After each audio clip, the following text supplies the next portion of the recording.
Pickled fennel. Of all the pickles that we've made here, this is by far the fenneliest. It is as easy to make as any of the other ones we've made here, and it adds a great dimension to salads, soups, and sandwiches. So let's get started.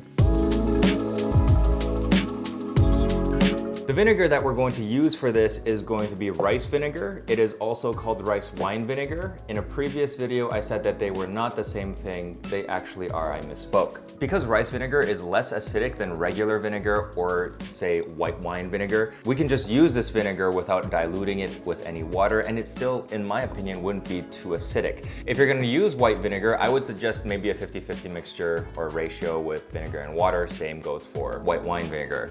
But for this, I just use this with a lot of sweetener and I think it works great. I'm not measuring today or hardly ever. I'm just going to use the container as a measuring tool itself, pour it in, take a few heaps of, well, if you were gonna do sugar, I would just suggest maybe a tablespoon of brown sugar, but this is erythritol, as you know, that I'm very fond of using, so you have to use a lot more of it. And this will be the base for the pickling liquid. Into the saucepan we go. To this, we will add some mustard seeds that have been just really quickly flashed in boiling water, just in case there were any like bitter elements in there. Some fennel. Once fennel is heated and pickled, it kind of has the same texture as pickled mustard seeds, where they kind of like pleasantly pop in your mouth. And just for the heck of it, some coriander. Giving everything a stir, it should already taste very tart and somewhat sweet, but overall pleasant. Putting this on the stove and bringing that to a boil, and while that goes, we will clean and shave our fennel. Oh God, it's everywhere.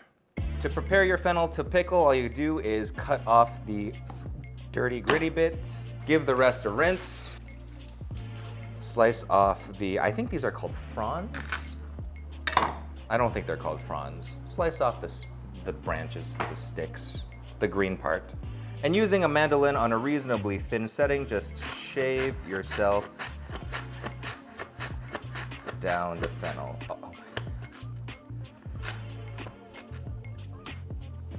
It's stuck.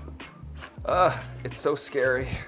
Obviously, if you shaved it down in one direction, it'll be gorgeous and pretty and round like these.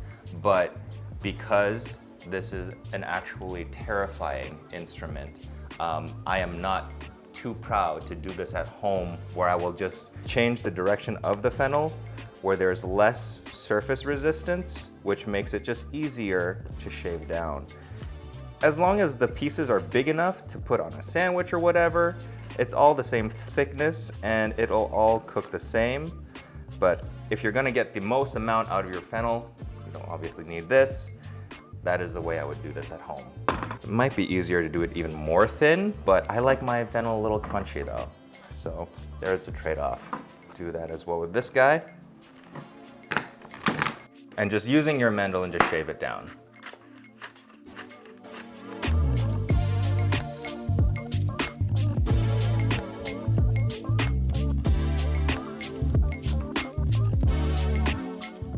And to your jar, you just add this. We're gonna do 2 jars.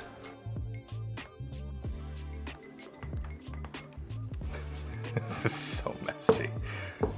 And I've got some lemon balm here that I'll also add to this. You can use lemon peel or lemon zest. That would be great too. I should have done this first. I didn't think to do that. As well as a couple of the fronds of fennel themselves. I think these are called fronds. It just sounds right.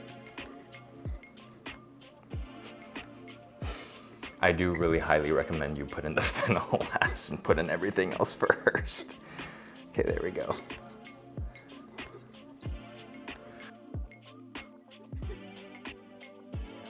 Buying drugs on the black market used to be such a harrowing experience, but thank God I don't feel that way anymore, thanks to NordVPN. For legal reasons, that was a joke, but while I have you here, if I could convince you to pre-order my cookbook, Kung Food by John Kung, I would really appreciate it. You will see recipes like the ones that you are about to see with the ginger scallion noodles and the ginger scallion egg, but you will see them applied into other recipes that aren't in this video, such as a ginger scallion egg BLT, but also using Spam. We're also gonna use the ginger scallion oil as a sauce for tons of dumpling recipes that are in the book.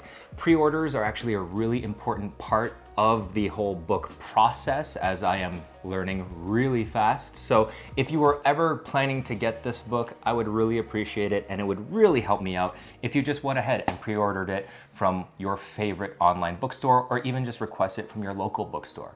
Thank you. And give everything a stir so not all of it's sunk to the bottom, and then you pour.